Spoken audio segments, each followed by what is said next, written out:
parts of the UK Fire and Rescue Service like this really get overlooked. How we recruit people, how we develop them, how we promote them, and how these are effectively the people that are going to lead us into the future. And it's not just about technical skills. It's about values, behaviors, creating a culture that people want to be part of. And I wanted to start our conversation with not only like fluctuating applicants and challenges in feedback and management development, having to be fair, transparent. How do we firstly adapt for things like fluctuating applicant numbers with recruitment? Because you've got to balance being an attractive employer versus being selective when the numbers are high, I suppose. Yeah, and it's really varying at the moment. It used to be they're always really high numbers, but what I'm hearing now from different services is they're not always able to anticipate that there's going to be really high numbers of applications. It is dropping a little bit, but you still need to be able to sift through them in the same way. You still need to be choosing the very highest potential that you've got from that pool. So actually, when the numbers are a little bit lower, from our perspective, it doesn't matter too much because we're still able to sift through. It is a weird societal observation, though, isn't it? Because it is a thing. And I can only blame myself. Well, I can't blame ourselves entirely for this, but the first responder sector as an entirety, I used to think it'd be really popular. Maybe not the police. Some people don't like the police. I love the police, some people don't. But the fire service, like we never used to struggle with recruitment.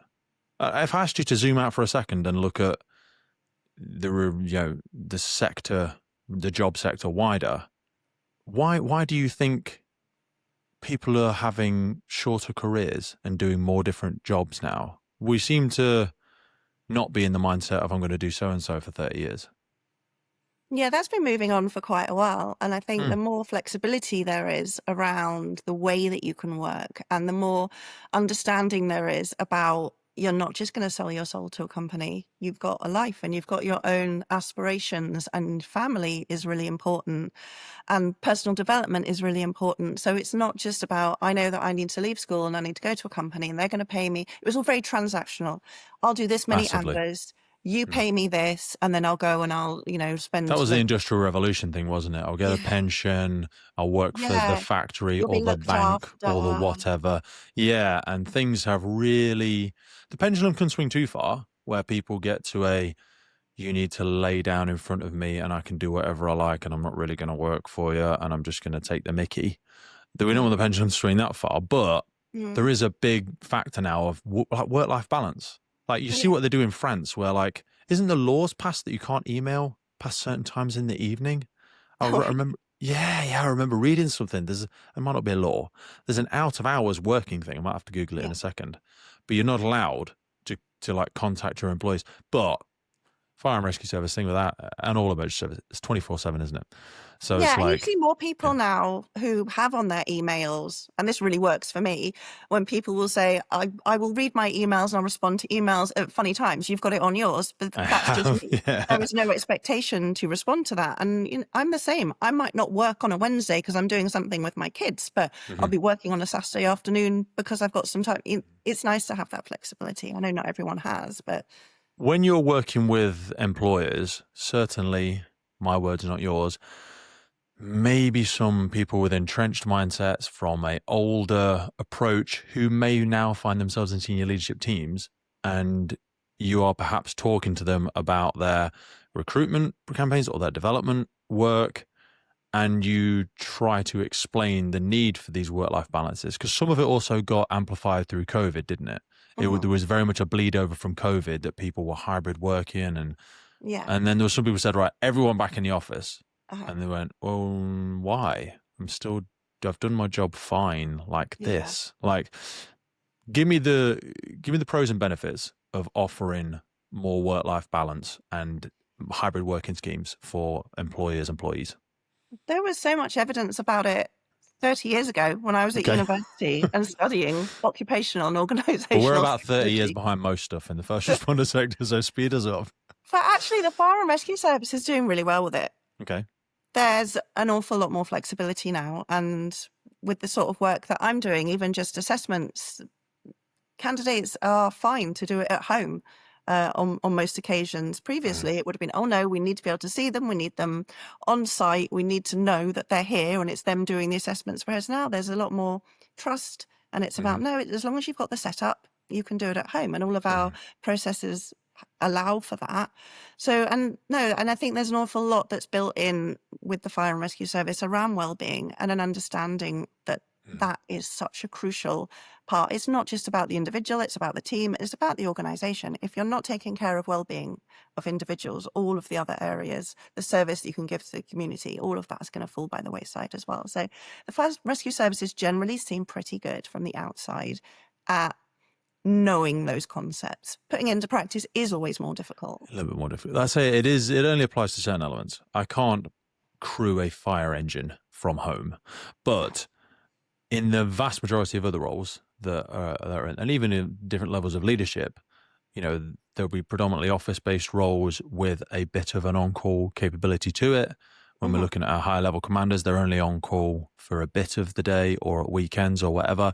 And if you can really include that hybrid working element to things, you can really expand your pool, can't you? Because you can look for top talent, even if they don't live locally. I look at some of the large metropolitan brigades. They have people that fly into work to work for a number of days, and then they live in a different part of the country, or they live in a different country altogether. Yeah. And realistically, there's no reason we shouldn't be thinking of this a bit more of a national and not even a global game for certain levels if you really want to get the top skills, I suppose. Yeah. And as long as there's an agreement around it, and as long as both parties are getting what they want out of it, then there's no reason for it not to work. And I think for some of the more senior leaders that I work with, often they are based at home. For instance, I'm hearing a lot about, I want to be in the office at the moment because there's air conditioning. I don't want to be working from home. It's not as comfortable. And there'll be other things where, people want to come in because they want to have some social connection. But if they've got things that they need to get done, a report to write, they're just not going to be able to focus as well if they're at work when there's distractions, so they can do it from home. So it's just having that awareness around what the needs are and the flexibility to fit in around, well, I've got a hospital appointment, or I've got to do this for a member of my family. It's just, it works when there's that trust and that understanding. Yeah, but when I need to call you out and I need you to stay really late because we've got something really important that needs doing. Yeah, fine. Absolutely. What's the non-negotiables? It's the musts and the shoulds and the like tos and the need tos, isn't it? It's really getting clear on that. Yeah, and that communication around that.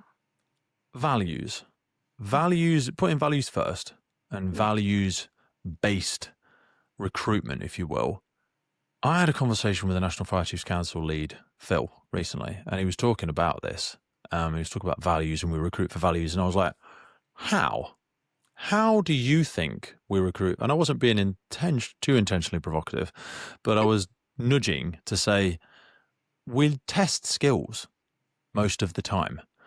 Talk to us a little bit about value-based recruitment, what that looks like in practice, and how it can shift organizational culture if we are even, because when we put the episodes out on LinkedIn, a few people were like, actually you can do this and this and this and this. And I was like, great, I want to learn, like someone who actually knows and can not give me a political waffly answer. Come and tell me how we're actually doing this. So for us, we have developed recently the values-based firefighter recruitment process. So what that looks like is that the initial stage is a values questionnaire. So it's online. So basically, we've developed against the values. So we've got 60 statements, and they will explain a scenario. Okay. And then all of the individual has to do is say, yeah, I agree that that's the best way of dealing with it, or I disagree that that is the right way forward. And from that, we can get a really good sense of how aligned somebody is with the values. If they're picking the action which isn't particularly inclusive, if they're choosing the action that is discriminating, if they're choosing an action that's not particularly fair, or if they're choosing an action that kind of puts themselves first and then really disregarding the team. And all of these items are written in a way which is kind of, it's not too obvious as to which way, unless you genuinely, your values are aligned with what we're looking for, then you're not going to come out with particularly high score. And where have you sourced these questions from? Not where you've sourced them, not that you've nicked them from someone else, but like, how have you developed them? B, is there a cheat code? Is there an ABC like you used to have on the games back in the day? Because I'm sure that's what everyone's looking for. Is this something that all of your clients use for their firefighter recruitment? Is it a national level thing? Sorry, I know there's 10 No, questions there. It's my ADHD. this is just something that we've developed recently because Okay. we used it last year. I think it was last year for a Mm. service who were wanting to evaluate transferees, so people who are looking to move from one service to another service. So that was some of their on-call. They were looking to transfer into whole-time from on-call, or it was just people who were wanting to transfer firefighters from other services. So we developed this tool. So this was from interviews. We speak to firefighters, we speak to crew managers, we speak to watch managers. We get ideas of scenarios. So we do Okay. Yeah. sort of an interview where we ask them about critical incidents, the sort of things that realistically that come up, what's come up for you in the last week, what's been a challenge, what sort of conflict have you Real had? life moral dilemmas, either on an incident ground or on the station or interacting with the public. Yeah. And then we anonymize those. We pick out the bits that work best. We disregard the bits that don't work so well. We turn them into example statements, and then we align those to the values. So we make sure that they're a match. They're not just, we're randomly asking a question that doesn't actually connect to anything. We don't want to do that. And do they tie into like the NFCC's core code of ethics? Would I be able to, I'd be able to map them over and understand which one's relating to which. Cool. Because there's a lot of crossover. If you look at the fire service values, if you're looking at the code of ethics, if you're looking at the leadership framework, NFCC leadership framework, It's all very same, isn't it? Yeah, between the three things. So the first stage was just, let's look at those values and the ethics. And we're running a campaign at the moment, actually. And you can really see the different, you've got your sort of your red, your amber and your green applicants, and you can really see the ones that are aligning very naturally, very easily, and then you've got the ones who are struggling a little bit more with some of those concepts. So asking for a friend, if I were to apply for a service and I was hit with a values-based questionnaire to start with, is there anything you would suggest I look at to aid me in answering these questions? Or is it just, Pete, don't look at anything, go with your gut, and if you're a bad racist person, we don't want you anyway. But if I wanted to, I feel like I'm a good person, but I've not been in the fire service before anyway. So I don't really understand it. And you're giving me examples, some of which you've referenced might be to do with an operational incident, or I don't want to get lost in the vernacular. I'm obviously worried about getting it wrong. This is the first questionnaire I've got to answer to get into the fire service. Yeah. Is there anything I could look at that would help guide my thought process? I think both of your comments are correct in that it is that go with your gut instinct. Okay. What feels right? What looks right? How would you behave in that situation? And we write them in a way that it's not going to be a situation that you just feel like, oh, I need some specialist knowledge around that. They're written in a way that you think, I could put myself in those shoes and think about what I would do. And also there are the frameworks. So looking at the values, looking at the code of ethics, looking at the leadership framework, not memorizing them, not studying them. And these are all publicly accessible documents. So I might actually try and find some links for people underneath. Yeah. It's just looking at them and thinking, what does this mean about how people work together, how people work with the community? What are these frameworks? What are they trying to encourage people to look like when they're in work? And why are they trying to encourage them to be behaving in those sorts of ways? And it's all about making sure that you're considerate and respectful and fair. So it is inclusive, collaborative. It's all things that we all want in team members. So to flip it back on its head and pull back out a different part of the same question, we used to just test skills predominantly. I'm sure people will say, no, we also sat in an interview. Yeah, but it was a bit of the Wild West in my personal opinion. What's the downside of just testing skills? Because ultimately, sometimes when you ask the public, you go, what do you want a firefighter to do? They'll go, squirt water, climb ladders, save people. I don't care what color their hair is or how many arms or legs they've got or anything else. How do we balance the testing just skills is not net benefit versus only testing? Because equally, you don't want someone who is the cultural icon that can't do the job. Yeah. Skills usually are pretty trainable. So, very much.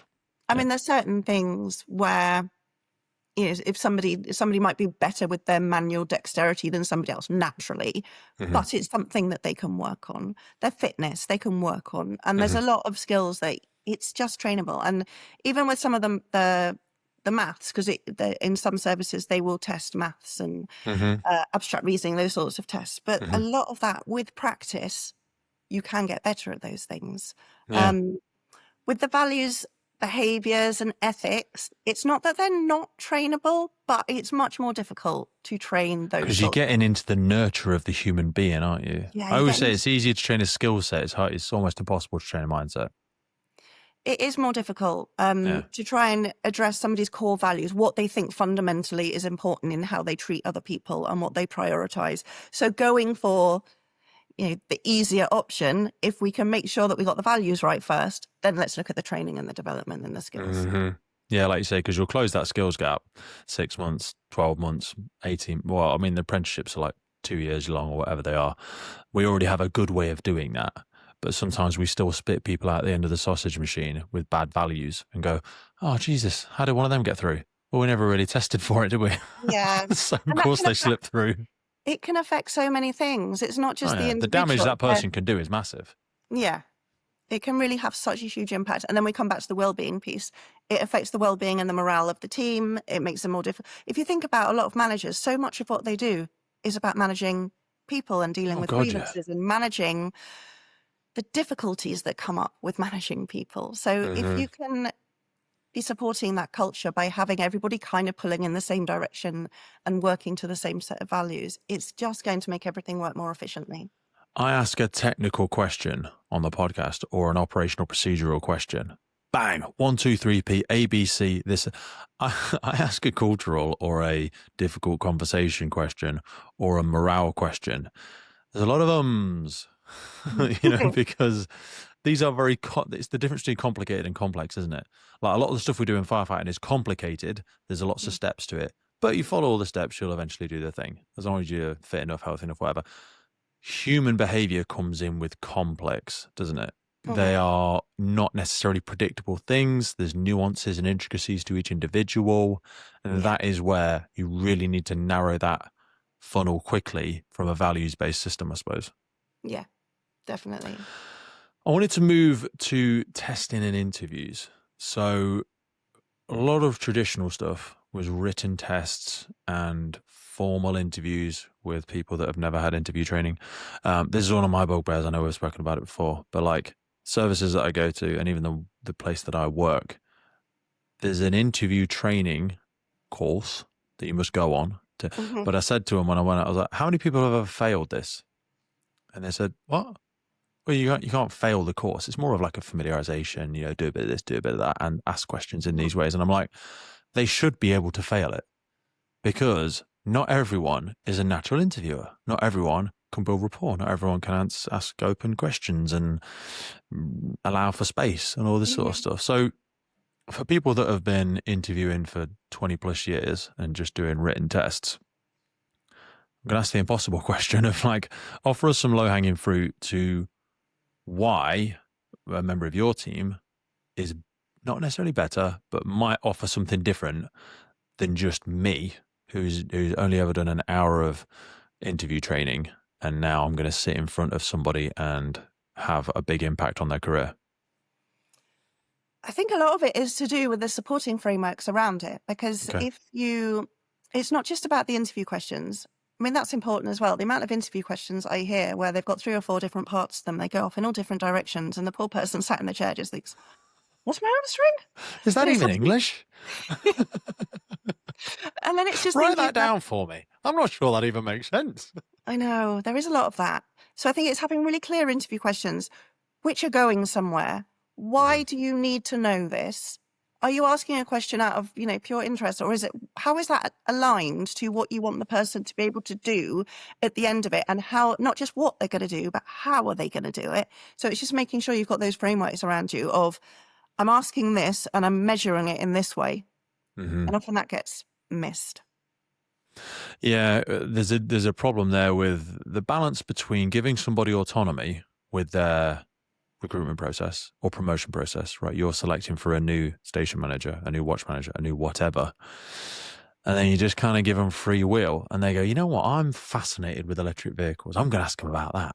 And you go, okay, why?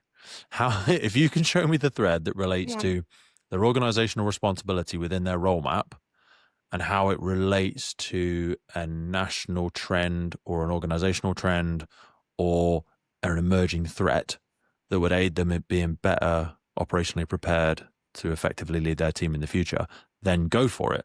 But you can't just start going off on, you know what, I don't think anybody knows about this policy, so I'm going to ask them about that. And you will. Mm. That's not that's not a fair way of going about it, is it? Yeah, I guess Um, there needs to be a clear purpose for what yeah, you're asking, and also that awareness of knowing if I'm asking about this particular thing, I'm asking about electric vehicles, and the person I'm talking to, who I'm interviewing, also knows a lot about it. Brilliant. I like them because they're really similar to me. And before you know it, they're getting much more positive yeah, ratings because there's just that similarity where you get somebody else just says, yeah, I'm sorry, I don't really yeah. know a huge amount You get about that that. because you go, oh, so and so's interviewing, and she's really keen on this, or he's a big fan of that. So you go off down that rabbit hole to try and impress them with this one thing. But I'm like, that's not Mhm. standardized. That's Yeah. not fair because Yeah. this person did 20 years on a technical rescue station and their technical rescue mate is also going for the job. And then you fall into nepotism because you ask them about the National Resilience Framework around urban search and rescue. And they go, oh, Jesus Christ, I've never worked on one of them stations before. Mhm. Do you know what I mean? Where, and then you score low in it. It is really tricky because a lot of the work we do is around identifying and assessing those behaviors, the leadership behaviors in the assessments we do for promotion. And then at the end of that, you'll get a pool. So you'll get candidates who have got sort of a red, amber, green rating. And then there's a development program, ideally, off the back of that. So there's a really clear path. So we're just helping identify people. Where are you now? What are you looking for? What do you need to develop to be more ready to move into the next role? But inevitably, at the end of that process, there's going to be an interview. And then that's where it falls down because that's when HMI comes in and it will be, well, it wasn't fair because I knew the person, I knew they didn't like me, or there's all these things. So the whole process gets thrown out Yeah. as the whole process isn't working and it's not very good. It's like, well, actually, the earlier process, identifying the behaviors, that was working quite well because that was really helping people to understand, okay, this is how I'm operating now. This is where I need to move to. This is what I need to do differently. This is why I need to do differently. This is how I can increase my positive impact by doing more of the things that actually I'm doing really well. There's a whole big picture that you're building up, and then it goes down the line. There's all that the development programs ideally that are in place and really supported, which varies. And then at the end, there's still the interview, which is, right, I'm going to put you here, and you here. Well, I didn't really want to go there. Well, I'm going to go there anyway. I feel like that is a beautiful segue because you've kind of spoken in and around the topic there around feedback culture.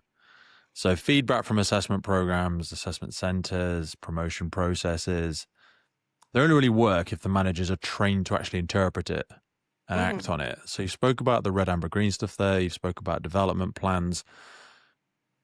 What do you think we get wrong so much of the time with the outcomes of these, whether it's the not yet successful, you're almost there? How should we be better giving people a logical path forward, whether it be a development roadmap, rather than just, it feels like a career dead end. Like I went for a thing, I didn't get it.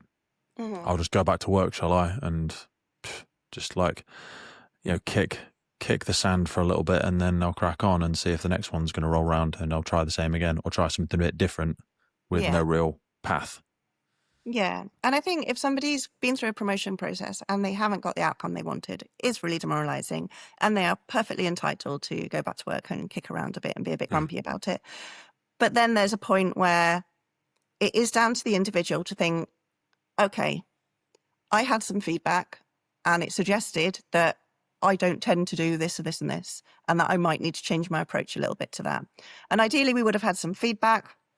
And we talked about those things. We talked about, well, these are the things you're doing really well, because everyone's got things they do really well. And these are the things that you could do a little bit differently. And let's look at why. And let's look at how your impact, how that's showing up at work. Because you're doing it in this way, it's showing up in this way. Maybe if you altered it a little bit. So we have all these conversations. And then the individual can then choose whether they go to their line manager and say, I've had this feedback session, I've got my report, I've been through the career progression gateway, I've got a clear idea of what I need to do now, where I need to go. Ideally, the line manager would then be able to say, Yeah, I've been through one myself. So I know what those feedback reports look like, and I know what those discussions look like, and I know the sorts of things that we can now talk about to get you more involved in this. And would you like to be, what can we, and it's a collaborative discussion. But if you get a line manager who just says, what is this? I don't know anything I about didn't this. even know you wanted to leave. So, and suddenly, What's wrong with working for me? good. And then, and then it's down. Why back are to you the unhappy? individual. Be honest. And the person can't do it on their own. They do need a little bit of support. However independent and focused and proactive they are, they're going to need a bit of line manager support. And that line manager is going to need to know what's available. And it's not just about, well, I'm going to stick you on this course and this course. It's much more about what you're interested in. All right, what's on my workload that I'm struggling to manage? I know it takes extra time, but what can I get you involved in that you're learning? And actually, you're really good at this thing that I don't enjoy so much. So maybe I can upskill. It's all of being a bit more creative. But line managers need support around that to know what they're able to do. And also it's time. They need to recognize the benefits. Budget, Yeah. Because like you say, if your thing lies in a course and you can't get on the course. But you know what? I find often that's rarely really the thing. Like most people are qualified to do the thing and or go for the job they're going for. And even if they're not, when they get in the job, they'll go on the course. A lot of the times feedback is the way that you, Hannah, came across, the way that you, Pete, communicated. And those things are the really tricky bits of feedback. I don't think we're very good at giving those bits of feedback because they feel like a personal attack if not done by someone who knows how to give that type of feedback. And we just tend to fumble our way through it, trying not to get a grievance from this person by telling them, you don't seem like you really care. I mean, you're actually quite monotonous. How help me cross that bridge covered in minefields? Like how do you and your team give personal feedback? I think it's about really listening to where the individual's coming from. Because sometimes in our team, we'll do feedback sessions and you can tell straight away when they are not into it. They don't want to be there. They're annoyed about the outcome. They think it was a bit of a rubbish assessment and they're polite, but they're going through the motions. So trying to break that down and finding out, well, first of all, it's, well, tell me how you feel. No, it's fine. No, this is a thing, because you're in the sector that does this. There might be people thinking, oh, Hannah's doing the thing. She knows the game. She's doing I know what you're doing. You trained me to do the same thing. I know what you're doing. Do you know what I mean? Yours is probably a very unique way of being able to give feedback within a team that also is trained to give feedback. Yeah. It's probably like the psychologist helping the psychologist. But people don't like to give or receive feedback generally because there's just this perception around it, I think, that, this is going to be awkward because there's the assumption that it is about the person, not the performance. It's like, this isn't personal. This is about what you did in this situation, which you had reasons for, which we can explore. But then it's the impacts. Because often people don't really think about, well, when I do that, what is the impact on other people? How do they take it? And how does it impact their behavior? So it's just thinking about it a little bit more broadly. So I want to change gears into, or rip back out of our previous point about nepotism versus meritocracy versus Hannah, it's all rigged. So-and-so was always going to get that job. And they go, no, we hired the external Hannah Valance's company to do the thing. And you go, yeah, but you're paying them. So they're going to do what you want. Like, for total transparency, give people a little bit of a look behind the door of what happens when you work with an organization, how much influence they have on the outcomes of the scorings, and can they still go, yeah, I appreciate you saying that, but Dave got the job. You know what I mean? Like, give people a little bit of a look behind the curtain if you can, to try and build a little bit of transparency and trust, maybe. Yeah. I think when a service comes to us and asks us to take care of an assessment or promotion process for them, they've already got to the point where they're wanting to be as hands-off as they can. And they're coming to us and they're paying that money because they want it to be completely fair and unbiased and objective. So from our point of view, with the assessments we do, we don't see names. We just see candidate numbers. We don't see anything about the individual. We don't know male, female, anything like that. We do ask for that data, but that's for monitoring purposes and it's got nothing to do with the assessment. So then we'll make recommendations. So we will say, you had this many candidates who scored above the threshold, and we know what that threshold is because we've done these assessments so many times. So we know that this score generally and above means that they still need development, but they're going to step more comfortably into the next role. But this band of scores just generally means that there's a bit more development. And actually, if somebody who got this score stepped into that more senior role right now, they might struggle and it's going to affect their well-being. So you need to put some things in place to get them more ready. It's not never, it's just not now. Question on that one, as I interrupt, sorry. What if nobody scores in the middle range? What if they're all on? Because I'm looking now and I'm thinking there's a lot of people moving through positions very quickly. We struggle with experience, both operational, non-operational, personal development experience, maturity experience, myself included. Like, what if nobody scores? And you do then give the scores back to the organization and go, here's your results. Everyone scored in the lower third. You can do whatever you want with it. Like, would they imagine they can they still, I mean, they can do whatever they like, I suppose. They could still give the highest scorer a job. I think it hasn't happened. We've never had. You always get somebody in the middle. Yeah, you'd always get somebody who is further. Is it calibrated on a medium, or are the standards set to start with? So when we first started, we were just thinking, well, how can we set the sort of the pass the fail mark? And we based it historically on the old ADC, National ADC toolkit. We used the scores from that and they've translated them across, but actually they have stuck. So what we have found, we've got loads of evidence now that I could tell you this specific score, but then that tends to make people feel a bit annoyed. They think, oh, I got one score less than that. So yeah, we've got, and also we can see now, because we've been doing enough of these assessments and we've been looking at the high potential scores.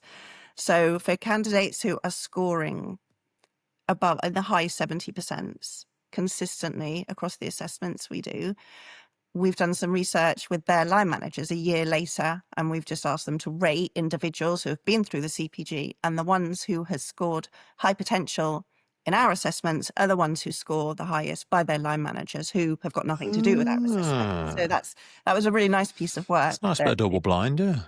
Yeah, so it correlated nicely, those scores. So it did prove some validity of what we were doing. So back to your original question. So when we send the spreadsheet across with here are your results, these are in rank order, these are the percentages, this is what people got.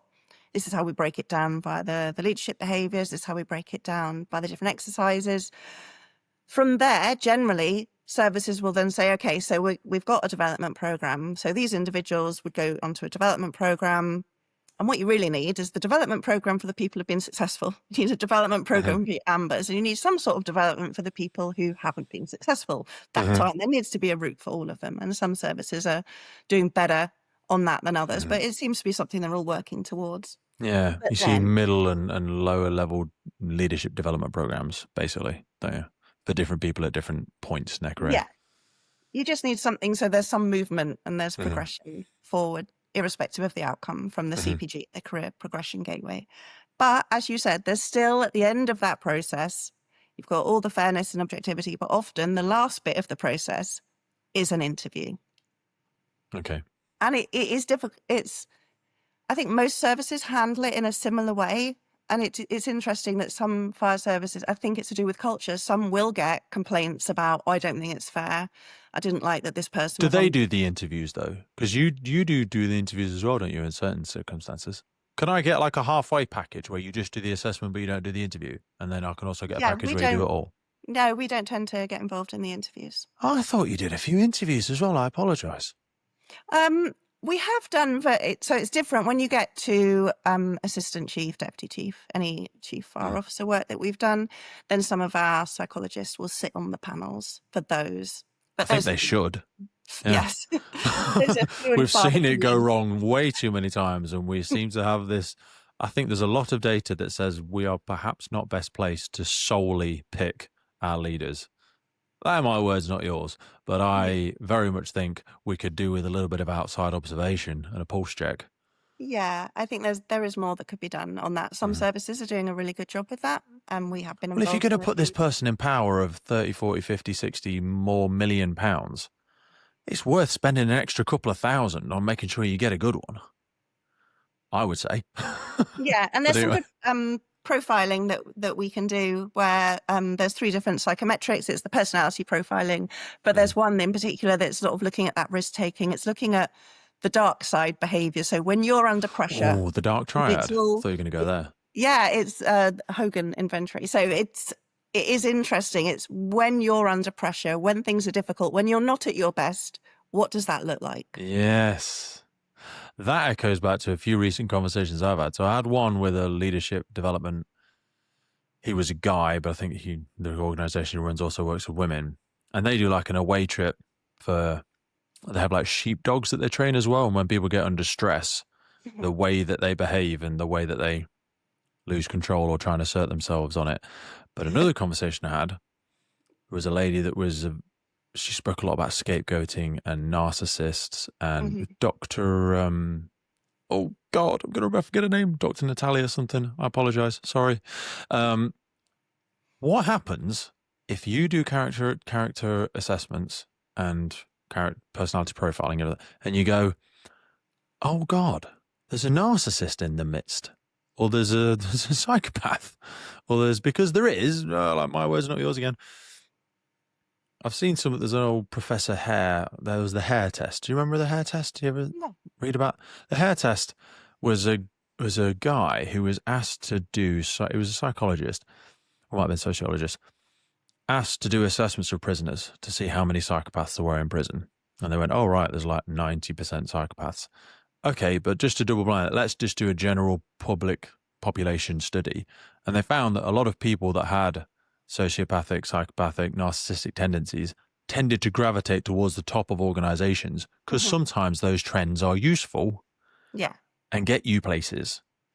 Like, have you ever done, maybe don't answer that question, what if in an alternate universe you did a character profiling and went, oh my goodness, this person's in the organization? That's probably a really rubbish question to ask you. Sorry. Feel free to skip over it if you want to. But like, what sort of stuff do you ask in these character profile and these psychological testing assessments for senior leaders? It's not, I don't do a huge amount of that. It's a colleague of mine who mostly does the psychometric profiling because she's been doing it a really long time. But we create the reports and they're really lengthy, really in-depth reports. And then so my colleague Louise will do is she will have validation interviews. So she will sit down with the person and it's an opportunity to say, your profile indicated that you may tend to prioritize this or work in this way. What do you think about it? And she'll ask specific questions and then they'll have a conversation around it. So she's getting more information at that point. So it's not just because it's self-report as well. All of these personality questionnaires are about what do you think you're like? And then for an individual, there's still that awareness. I'm doing this for an assessment process. So there's scales in there, the sort of lie scales or exaggeration scales that we can see if somebody's trying Everybody loves me, Hannah. You should see when I walk in the office. There's nothing but smiles. It's amazing. I don't know how I do it. No. Everyone just seems to respond so well to my motivational approach. Anyway. But what we do is then we'll write up those reports and then we pass them over. And generally there'll be an HR team that will take care of that. They will take those reports and then decide where to go next. So at that point, we can make recommendations, but then we step away. Does 360 feedback come in anywhere? It's not something that we do. I know a lot of services are starting. They're doing it internally. And then it only goes to the HR team. And because it's within the organization, sometimes people then go, and we don't want to externalize everything because then that just shows we don't trust ourselves. And that's not where we want to be. Complete absence of psychological safety or any kind of trust or belief that we're true meritocracy. But I still don't think we're where we need to be with 360 feedback. I feel like it should be included in maybe yours. Whatever someone is doing, it should be included. Because like you say, everything that's self-reported, I could just lie to you. I can just lie to you. I think with 360, there needs to be, again, a really clear idea of what are we doing with this? You're gathering all this information on an individual from Mhm. other individuals and you're collating that report. Then what? You need to be Mm. doing something really clear with it, because if it's somebody is getting a very clear picture, a real sense of their behavior is impacting other people in this way, or they're not working as Mhm. effectively as they could, and it's actually impacting the team, it's impacting service to the community, what happens then? Yeah. And that's where it starts getting very complicated. But And equally, it's in the not opposite just, direction, if the 12 people or 6 people, these, we've picked different people each 4 months, and across the board, this person is just admired, trusted, professional, positive, reliable. They might be doing better than the manager. Do you know what I mean? They might be the real cultural architect taking Mhm, taking the team forward. And that needs to lead somewhere as well. In fact, that leads me into that question around like spotting high performers, like horizon scanning and developing. Because we say we nudge towards this a lot. People go, oh, we're looking to spot top talent. And I know we've done direct entry. In fact, you guys and girls were involved a lot in some of the direct entry processes, weren't you? mhm. I think you were. Yeah. How do we? Because we said we want to start doing this in our services as well. Like we've selected some theoretically very high. I mean, they were all high performers, no doubt, in their own sectors. Whether that manifests in the fire service is hopeful, and it has done in some places. I know a couple of great ones, but how do we do that in our current service? Like if you assess a crew manager or a station manager, and you go, "Whew, this person's SLT. Mhm, This person is punching way above their current mhm. professional standing." Where does that go? Or in your own utopia, when you look at your 10-year plan for your company, how is Yeah. that going to help us really identify people that just maybe joined a bit late? They joined when they were 31, Mhm. but they were just dead so great and they're stuck as a firefighter.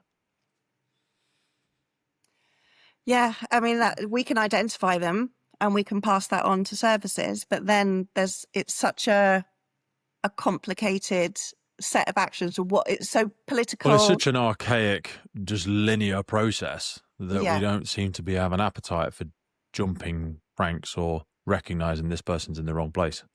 yeah. I've not seen. It's not that it's not out there, but with my clients at the moment, I've not seen that there's I a don't think it very exists. clear way of tackling that. But there is an awful lot of will to do that.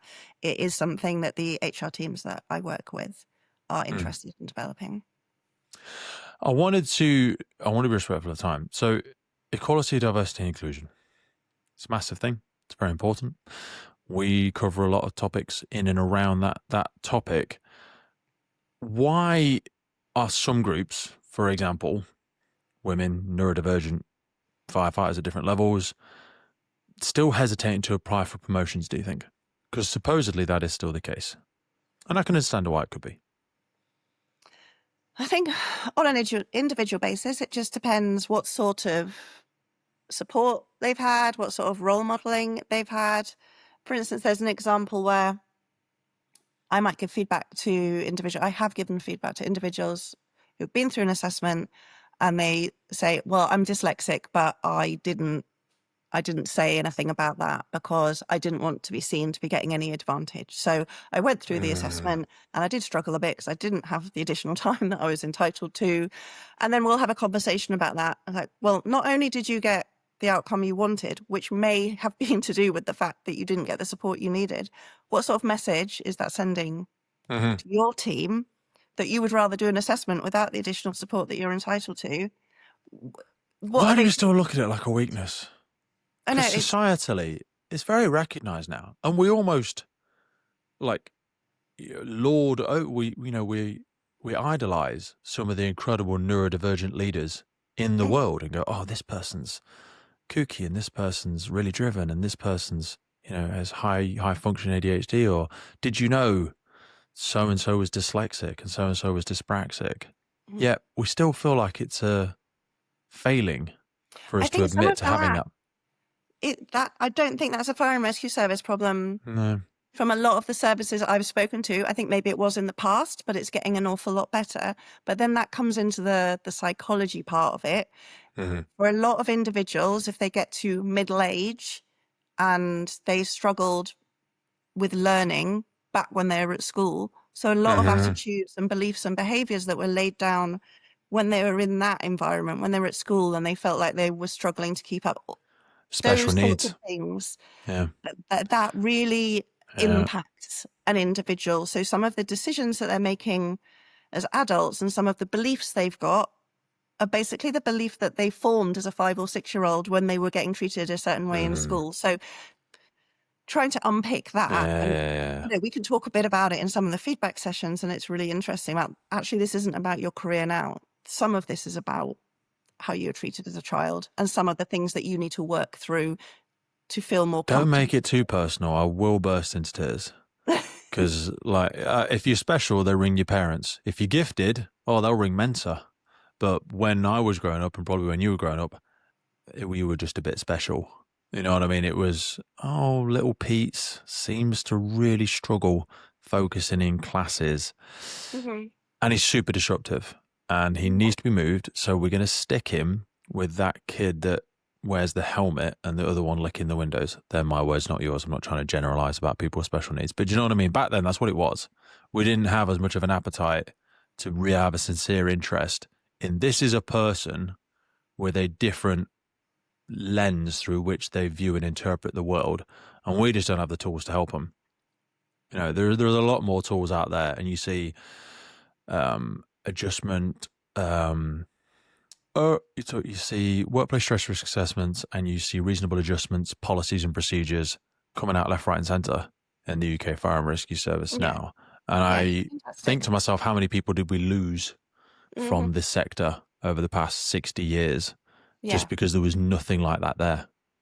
Yeah. It does have such a huge impact. I was talking to a friend of mine recently who's a teacher of 5, 6-year-olds. And this is someone who I went to school with. We were at school when we were 8 years old. And she was saying, I'm just not sure that we had anybody, any neurodivergent people in our class at that age. Oh, really?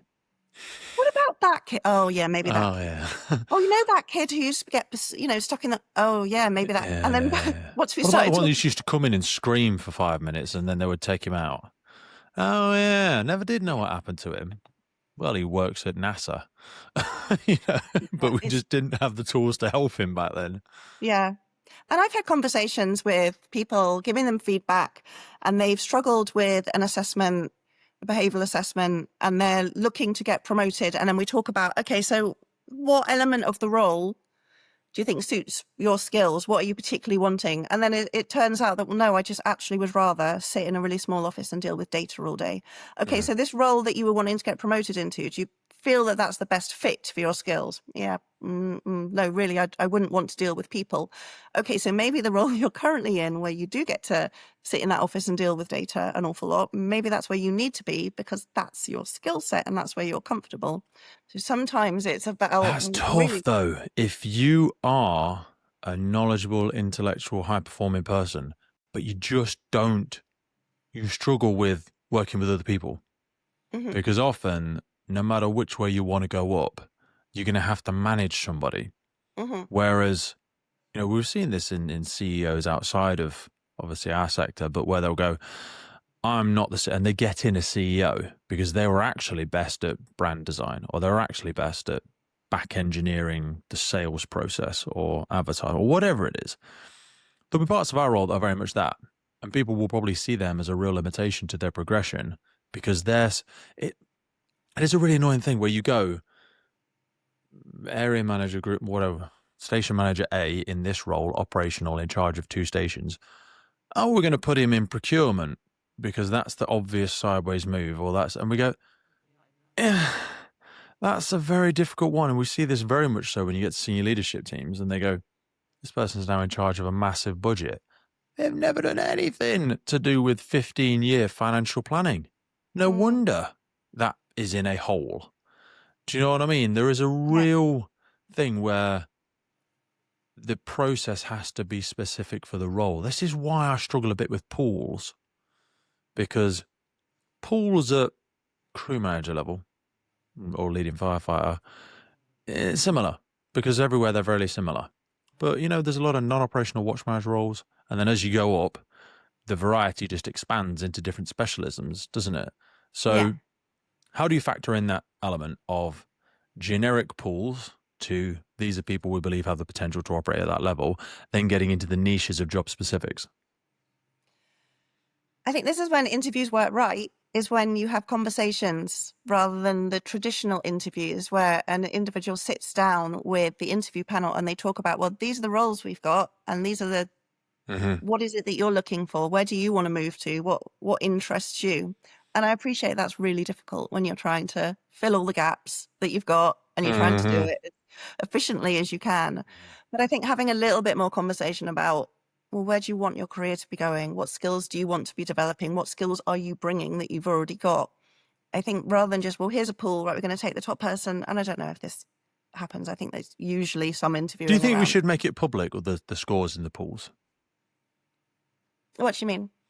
So you do a job thing for us. You get all the successful candidates, red, amber, green, whatever it is.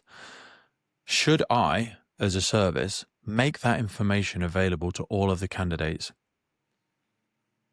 What's the pros and the cons?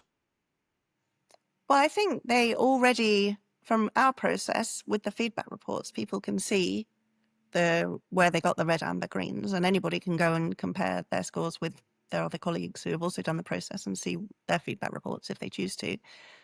There's no hiding. But it doesn't tell me what number I am. It doesn't tell me I'm 12th out of 12 or 12th out of 20. Yeah, I think that sort of information doesn't tend to stay hidden for very long in the fire and rescue No, service. but it gets around in the banter and the back room, and it's self-reporting. So you ask someone, how well did you do on a test? They go, smashed it. Absolutely smashed. So you get the job. No, I didn't get the job because, Jim is friends with James. And you go, well, no, actually, it's because you came fourth. And they gave the job to the person that came first. And that's the thing about transparency. I get that we don't want everybody to see that Pete scored the lowest, because then everyone will go, oh, God, I thought he was good at his job. Rubbish. But there is an element of saying maybe the top 50% of the list would just, and this is outside your sphere of control. Sorry, I'm asking you a rubbish question here.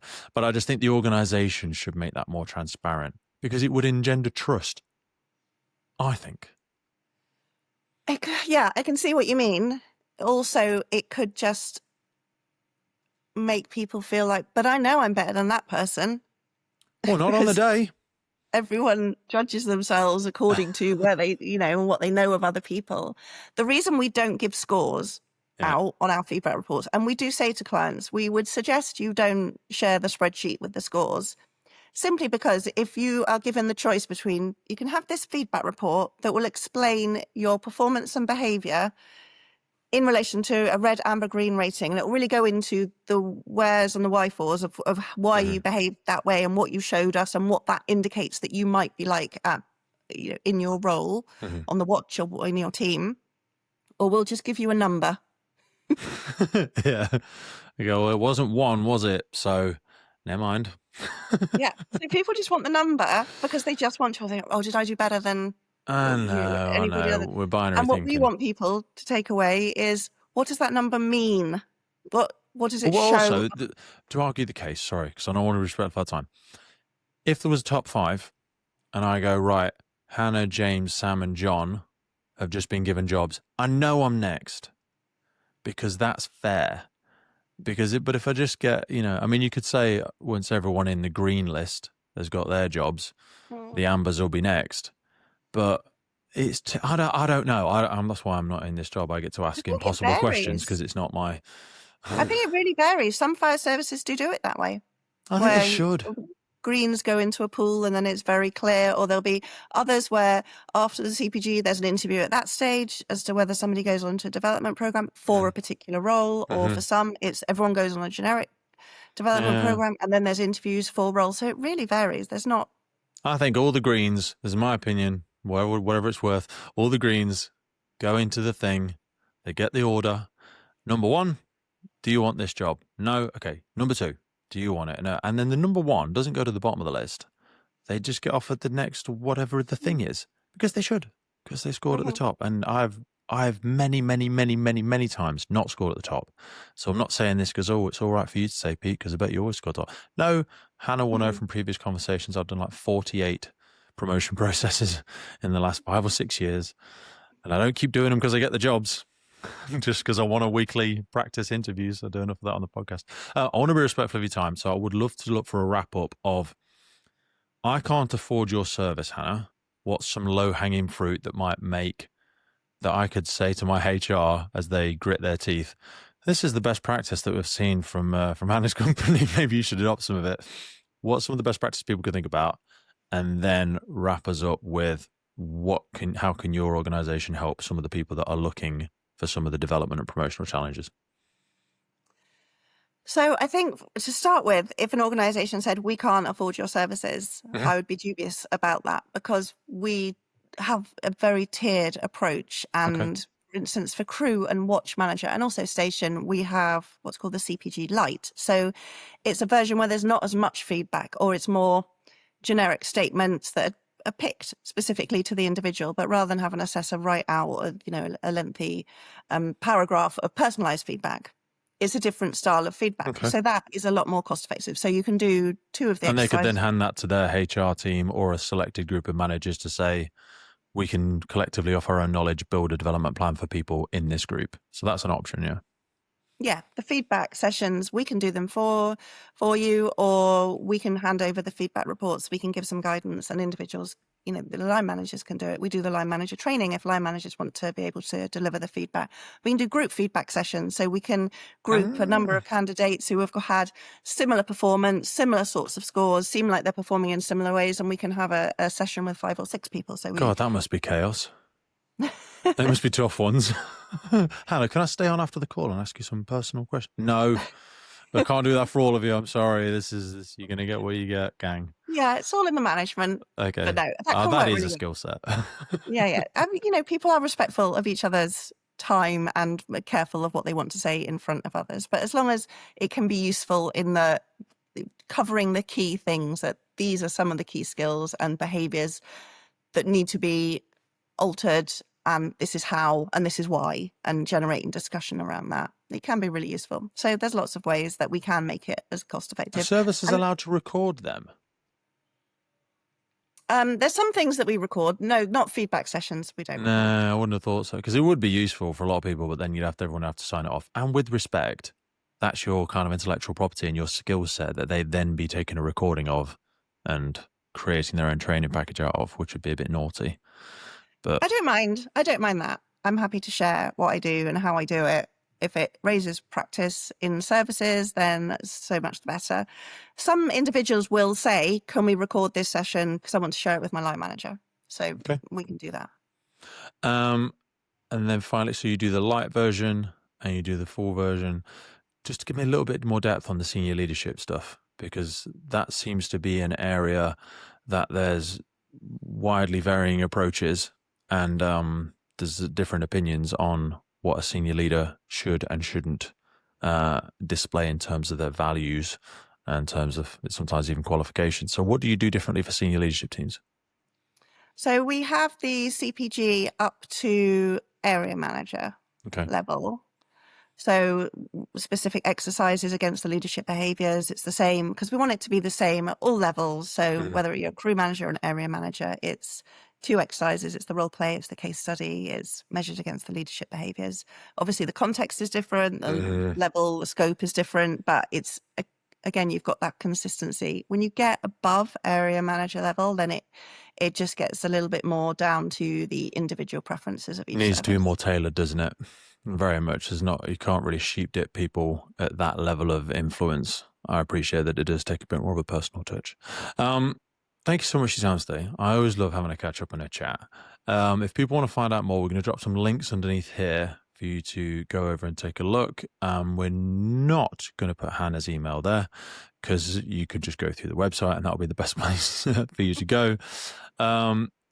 Is there anything else to forget? It's VCA Ltd, in case people forget to go and have a look underneath, but there will be a link to the website there. Any closing thoughts that you'd love us to finish with?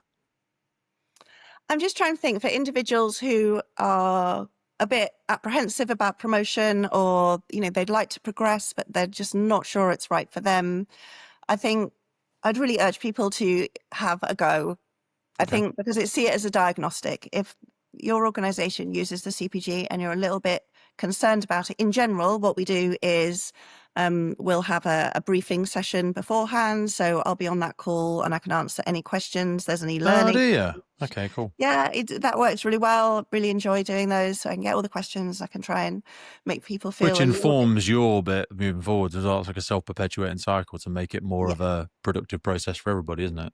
Yeah, the more comfortable people feel, the more Oh. confident they feel, the better they're going to do. And then, that works for everybody. So I think seeing it as a diagnostic, even if you're not sure, just think, well, I don't know what the outcome is going to be. I'm not going to be tie myself to that too much. I just want to find out, what am I doing well? Where am I having the best impact? What are the things that I could do a little bit differently and why? And just get that little bit more information to work on. And if they're not ready right now, they probably will be at some point in the future. And then they'll have more of a plan to work on that, because that's something that goes in the feedback reports as well. Absolutely love that. So if people want to head over, VCA Limited, this is not a paid thing, by the way. Hannah doesn't pay any money to come on here. It's the UK's leading provider for behavioural assessments for selection and development in the fire and rescue service. There is a whole host of stuff over there. It's career progression great way, exercise catalogue, the workshops, the feedback and coaching, the neurodiversity, the psychometrics, and a bunch of useful recruitment stuff. So go over and take a look. The only reason I'm super interested in it is because it validates my way of sort of when people question things, I go, well, no. I know Hannah. I've spoken to her. I've seen her services. I've seen how it acts in the organisation that I work for, because total transparency, Hannah has worked with the organisation that I work for. And I know it's legit. I've seen a little bit behind the curtain. So thank you so much for the transparency today. I really do appreciate it.